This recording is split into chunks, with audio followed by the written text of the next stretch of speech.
Assalamualaikum warahmatullahi wabarakatuh. Perkenalkan, nama saya Koirul Anam, mahasiswa PPG dalam jabatan tahun 2023 kategori 1, Universitas Negeri Malang. Saya akan menyampaikan best practice menggunakan metode STAR terkait pengalaman mengatasi permasalahan siswa dalam pembelajaran. Tujuan yang ingin dicapai yaitu meningkatkan motivasi belajar siswa pada mata pelajaran IPA, materi pengaruh kalor terhadap perubahan suhu dan wujud benda. Siswa kelas 5 SDN 3 Masaran dengan menerapkan problem based learning. Kondisi yang menjadi latar belakang masalah yaitu motivasi sangat penting bagi siswa, karena dengan motivasi siswa menjadi semangat belajar, meminimalisir rasa jenuh, menumbuhkan rasa optimisme dalam diri siswa. Siswa menjadi eksploratif dan siswa tidak mudah untuk menyerah. Berdasarkan hasil pengamatan sebelumnya pada kegiatan belajar mengajar pada mata pelajaran IPA, siswa terlihat banyak yang mengantuk. Siswa asik berbicara sendiri dengan temannya, sering izin ke toilet saat pembelajaran berlangsung. Siswa meminta istirahat ketika pembelajaran berlangsung, padahal belum waktunya istirahat, dan siswa sering melamun. Mengapa praktek ini penting untuk dibagikan?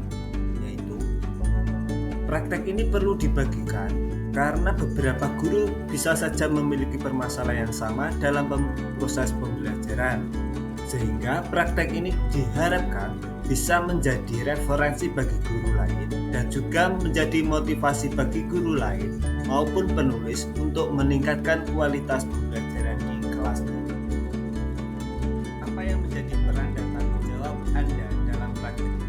Sebagai penulis, menjelaskan peran dan tanggung jawab saya dalam praktek ini adalah merancang pembelajaran menggunakan model pembelajaran problem based learning dengan mengintegrasikan media pembelajaran yang inovatif dan bersifat konkret, sehingga pembelajaran mudah dipahami dan menyenangkan. Apa saja yang menjadi tantangan untuk mencapai tujuan tersebut? Beberapa hal yang menjadi tantangan untuk mencapai tujuan tersebut yaitu, yang pertama, menyiapkan alat dan bahan untuk eksperimen. Yang kedua, mengoptimalkan penerapan TPAJK dalam pembelajaran. Yang ketiga, melaksanakan pembelajaran yang sesuai dengan sintak problem based learning. Yang keempat, mengelola kelas agar siswa lebih aktif dan kolaboratif. Dan yang terakhir, membuat LKPD dan evaluasi HOTS yang sesuai dengan tujuan pembelajaran. Siapa yang terlibat dalam kegiatan ini? Yang terlibat dalam praktek ini adalah saya sendiri sebagai guru yang merancang dan melaksanakan pembelajaran. Kemudian, siswa yang menjadi subjek dalam pembelajaran. Selain itu, ada pihak lain yang mendukung adanya praktek ini, yaitu dosen pembimbing, guru pamong, kepala sekolah, rekan guru, serta warga sekolah lainnya. Langkah-langkah apa saja yang dilakukan untuk menghadapi tantangan tersebut? Untuk menghadapi beberapa tantangan, penulis melakukan hal-hal sebagai berikut. Nomor 1, menyiapkan alat dan bahan untuk eksperimen sebelum hari pelaksanaan. 2, membuat sendiri alat dan bahan yang dibutuhkan untuk pembelajaran. Yang ketiga, menyusun modul ajar yang menerapkan model pembelajaran problem based learning dengan bimbingan dosen pembimbing dan guru pamong dengan sintaks sebagai berikut. Orientasi peserta didik pada masalah, mengorganisasikan peserta didik untuk belajar, membimbing penyelidikan individu maupun kelompok, mengembangkan dan menyajikan hasil karya, dan yang terakhir menganalisis dan mengevaluasi proses pemecahan masalah. Yang keempat, membuat media pembelajaran yang menarik dan inovatif berupa alat peraga, PowerPoint, video pembelajaran dari YouTube, dan game atau ice breaking. Yang kelima, membuat LKPD dan evaluasi yang sesuai dengan tujuan pembelajaran dengan bimbingan dosen dan guru pamong serta masukan dari rekan guru. Siapa saja yang terlibat? Yang terlibat dalam kegiatan aksi ini, yang pertama adalah saya sendiri sebagai guru yang merancang dan melaksanakan pembelajaran. Kemudian, siswa yang menjadi subjek dalam proses pembelajaran, dosen pembimbing, guru pamong, dan kepala sekolah yang selalu membimbing dan memberikan dukungan selama menjalankan aksi ini.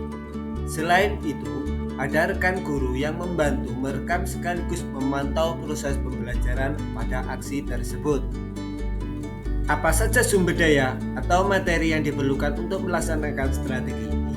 Sumber daya yang diperlukan untuk melaksanakan strategi ini berupa sarana dan prasarana yang ada di sekolah, antara lain ruang kelas, papan tulis, spidol, meja, dan kursi siswa, laptop, LCD proyektor, speaker, jaringan internet, buku siswa, dan buku guru.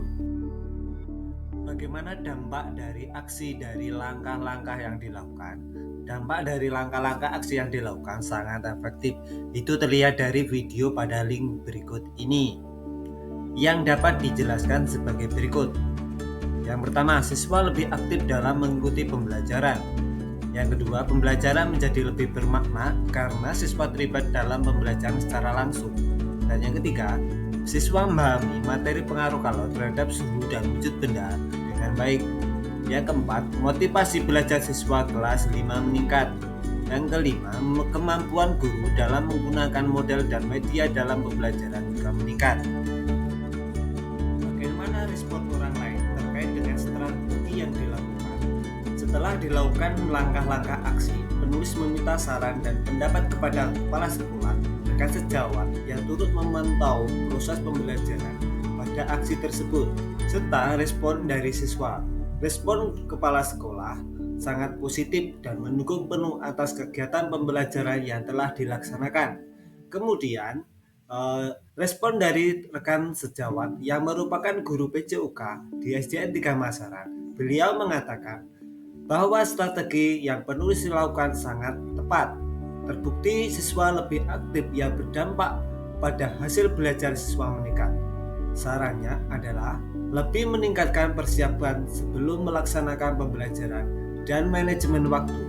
Respon dari siswa sangat positif. Mereka merasa senang dan antusias karena lebih terlibat aktif dalam pembelajaran dan medianya menarik serta tidak membosankan. Apa yang menjadi faktor keberhasilan? Faktor keberhasilan yang menunjang antara lain dukungan dari kepala sekolah, bimbingan dari dosen pembimbing, dan guru pamong. Kerjasama dengan rekan sejawat, perangkat pembelajaran yang disusun secara lengkap, alat dan bahan yang dipersiapkan secara matang, serta sarana dan prasarana sekolah yang memadai. Apa pembelajaran dari keseluruhan proses tersebut? Pembelajaran dari keseluruhan proses adalah untuk dapat melaksanakan proses pembelajaran yang baik. Seorang guru harus merancang pembelajaran yang berpusat kepada siswa agar siswa lebih aktif, kreatif, berpikir kritis, dan bersemangat dalam belajar. Penerapan model problem-based learning dalam kegiatan pembelajaran merupakan hal yang sangat tepat karena dapat meningkatkan keaktifan dan semangat belajar siswa, meningkatkan hasil belajar siswa, serta dapat meningkatkan keterampilan abad 21 siswa, yaitu 4C, critical thinking, communication, collaboration, dan creativity. Sekian video best practice dari saya. Saya ucapkan terima kasih. Wabillahi taufiq wal hidayah. Wassalamualaikum warahmatullahi wabarakatuh.